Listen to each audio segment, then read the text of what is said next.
We get a new mayor every 4 years, and every single time we get a new mayor, there's this high expectation for that mayor to fix these deeply rooted issues that took years for us to get to, and voters expect that in the 4 years that they're in this seat.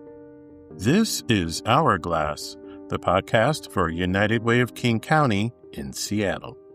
Coming up, the second installment of a 3-part series on 2026 state, county, and city policy. This episode looks at City of Seattle and King County government, which gained new leaders from last year's election. We sat down with Amanda Sandoval, United Way Director of Systems Change and Policy, to discuss how our elected leaders at the city and county level will address issues such as housing, childcare, and challenges from federal funding cutbacks. We will also discuss our free tax preparation campaign and the local volunteer opportunity. I'm your host, Joe Burris. Thanks for tuning in. When it comes to time spent in office, there's been a stark difference in recent years between those who have held the position of Seattle's mayor and that of King County executive. This year, both Seattle and King County will see newly elected leaders as mayor and executive, respectively. Newly elected King County executive Gurmai Zahalai is the first permanent executive since Dow Constantine, who stepped down last year after having served the longest tenure in the county's history, 15 years. By contrast, newly elected Seattle Mayor Katie Wilson is the city's 6th mayor in 20 years. No Seattle mayor has been elected to a second term since Greg Nichols in 2005. So Wilson will look to break a trend, and Zahalai will look to extend one. And the successes of both may depend on their ability to address what many in Seattle, King County, and Western Washington believe is our greatest concern year after year. Back in 2005, when Nichols secured his second term as mayor, the city of Seattle, King County, and local governments launched a regional initiative to end homelessness in 10 years. United Way of King County also committed to ending homelessness in 10 years at a time when, according to Seattle.gov, nearly 10,000 people were experiencing homelessness in the county. Today, according to the King County Regional Homelessness Authority, nearly 17,000 people are experiencing homelessness in the county. No solution has worked for long, and the number of people on our streets continue to grow. Along with the high cost of rental payments and mortgages, it's no wonder that several studies probing voters' list of concerns place housing at or near the top. Wilson, Zahalai, and others spoke of addressing housing as a top priority during campaigns. They and others also targeted issues concerning voters such as childcare, infrastructure, government transparency, and federal funding cutbacks that have impacted state and local budgets.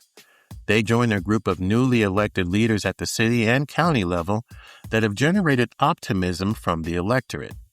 At United Way of King County, we advocate for policies that address the drivers of systemic inequities, and we encourage city and county lawmakers to reinvest in proven programs and infrastructure that serve our most vulnerable neighbors. Our programs like Home Base and our work with organizations like Housing Connector and Housing Justice Project have helped thousands of people stave off eviction, which is one of the leading causes of homelessness. We also have programs that provide meals for school children all year long and free tax services that have helped thousands access tens of millions in credits and refunds, giving local residents the ability to make their hard-earned dollars go further rather than having to decide between paying the rent or putting food on the table. And we fund organizations that provide housing and other services to people experiencing homelessness, like Africatown Community Land Trust and Chief Seattle Club. Our staff includes advocacy and policy experts that have a pulse on issues concerning the electorate and ways our city and county lawmakers are tackling those issues. They include Amanda Sandoval, United Way Director of Systems Change and Policy, Hourglass recently sat down with Amanda to discuss our new era in city and county politics and how our elected leaders will address issues such as housing, childcare, and those cutbacks from federal funding. Here's what Amanda had to say. Our elected officials want to address federal challenges, and that's what our community is asking for. And also, how are we addressing basic needs? All of our programs that have been hit are really stemming from basic needs programming, including food and housing. And our community members are really demanding a lot more transparency and accountability from government. And we've really seen that both in how they voted this election, but also in how they are talking with our elected officials and how they're framing conversations. Okay. For some time now, our city government has placed a priority on addressing housing challenges. What can we expect from our new mayor and city council there? Yes, this is the question of the year. And we really saw a newly elected Mayor Wilson address this both in her campaign promises and her speeches when she was newly elected. So for her, she says her priorities are addressing homelessness, public safety, and supporting small businesses, with her biggest campaign pledge being A, building more housing, and B, universal childcare. And as we've seen her do interviews and when she's been pushed, she hasn't exactly given a number of how many houses that she wants to build. But she said that her and the city council are going to do a lot of work on the Seattle Comprehensive Plan, which was started last year. And she is now responsible for, along with city council, to finish and really build out that plan. I think that's going to be hard. And again, a trend that we see from the state. Our city faces a pretty deep budget shortfall, and we're going to have to make some really hard decisions. Same with the state. And so she has said that they're looking to progressive revenue as an option, but only after looking at how we are using existing revenue as efficiently and effectively as possible. Another thing with housing, and you may remember that passed last year, is the social housing bill. And so that won with a 63% vote. And so people are really excited about that. And we're waiting to see what Mayor Wilson puts in place to continue those efforts and to start building that and budget and revenue and all of that. And then alongside the new mayor, we also have newly elected city council members. And then we have another council chair. Yes. So we're seeing a lot of changes in the city council.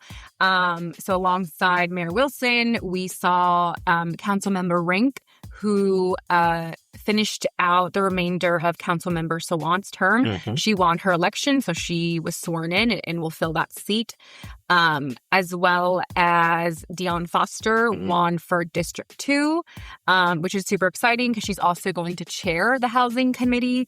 And her and Mayor Wilson share the goal of creating new housing, as well as really increasing emergency shelter capacity. Alongside Dion Foster and Councilmember Rink, we also saw the swearing in of our new council president, Councilmember Hollingsworth. And she's the first Black woman to hold this position. And so we're really excited to see how she works with her other colleagues and how she works with Mayor Wilson. And we also have a new city attorney, Erica Evans.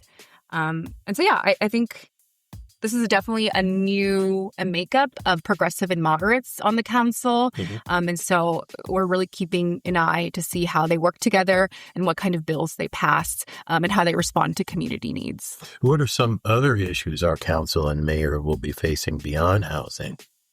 Yeah, so lots on the docket as we enter a new year and a new council and a new era, truly. So besides the Seattle Comprehensive Plan, there is the library levy and the transit measure. And as always, the city budget and really addressing the shortfall.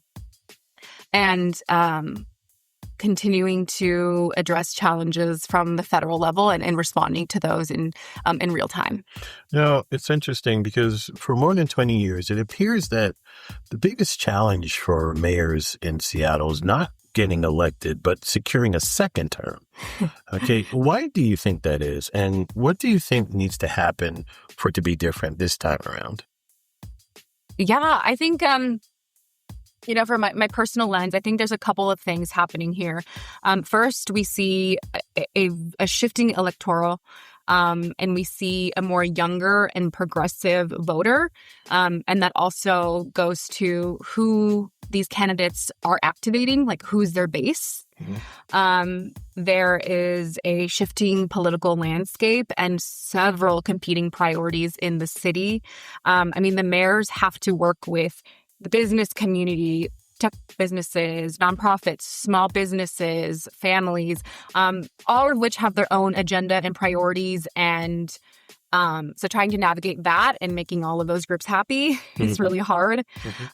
And I think lastly, high expectations and short timelines. Exactly. We get a new mayor every 4 years, and every single time we get a new mayor, there's this high expectation for that mayor to fix these deeply rooted issues that took years for us to get to. And voters expect that in the 4 years that they're in this seat. Right. What I think that needs to change for this mayor to keep her seat, that's a hard one.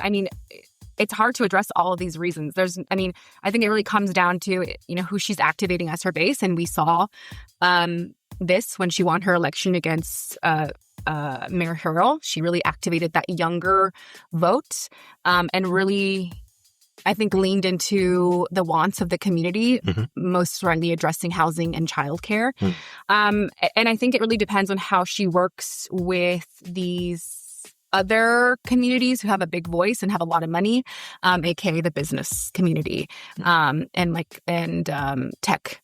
And so we'll see how she works with them and how she shifts or doesn't shift her priorities in regards to all of these different groups. We also have a new county executive who follows someone who has served in that position longer than anyone in our county's history. What can we expect there? Yes, we're very excited for this new era and are thankful for all of the work that the former exec did. With the new King County exec, Zahale, he has stated that his 4 main policy goals are the 4 Bs. So breaking the cycle, which means addressing homelessness, addiction, incarceration, mm-hmm. Building more, similar to what we heard from Mayor Wilson, which is expanding housing, expanding childcare, transit, and building up our infrastructure. Mm-hmm. We've also heard from him boots on the ground, and this is something he talks about a lot in his speeches, and he really wants to make government visible and connected and accountable and community-driven.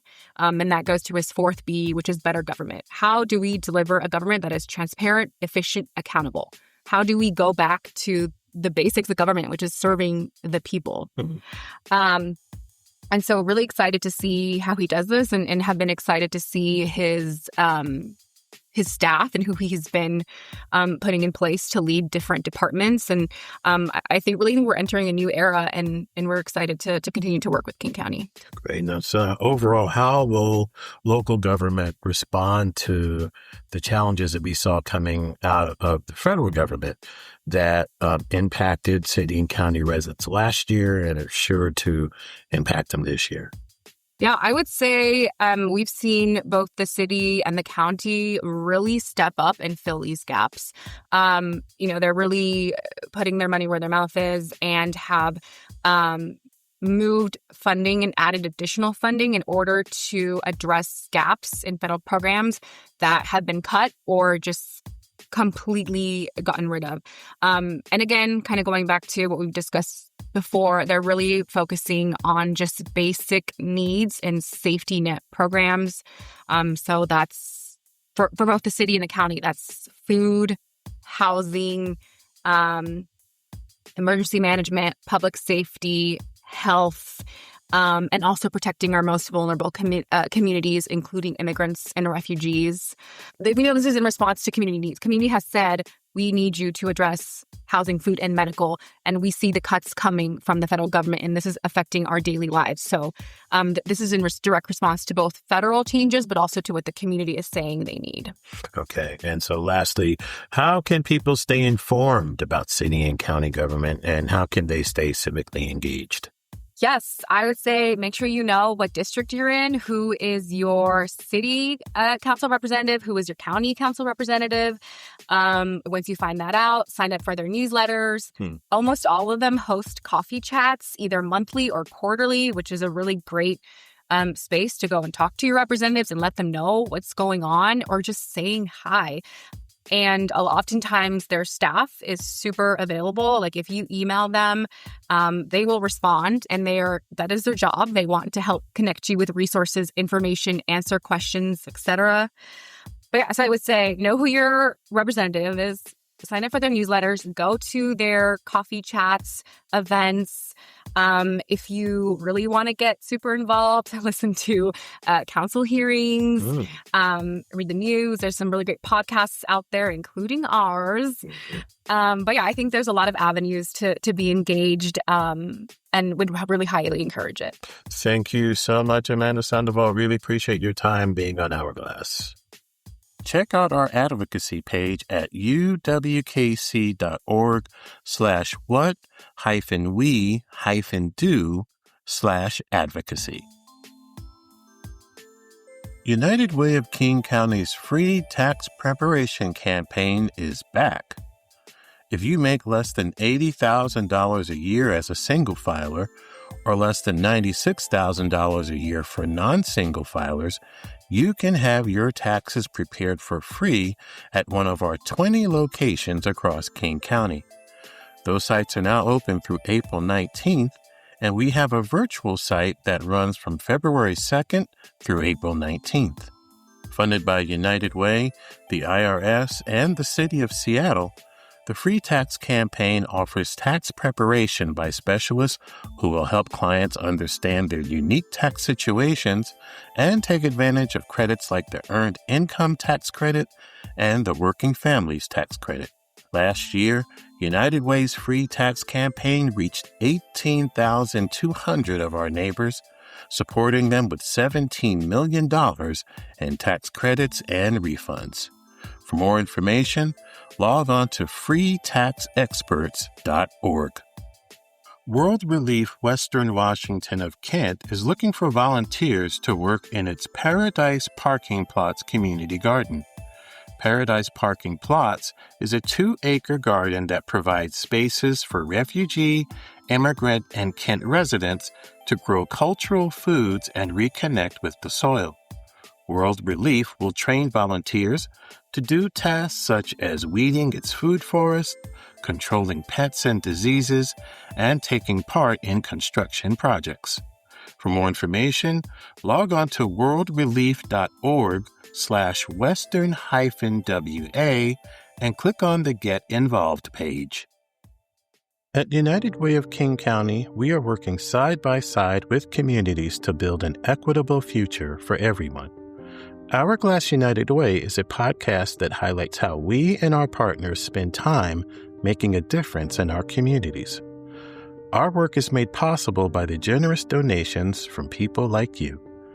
Please send comments and suggestions about our podcast to hourglassunitedway@gmail.com. To learn more about our work or to support United Way, log on to uwkc.org. I'm your host, Joe Burris. Thanks for listening. Until next time.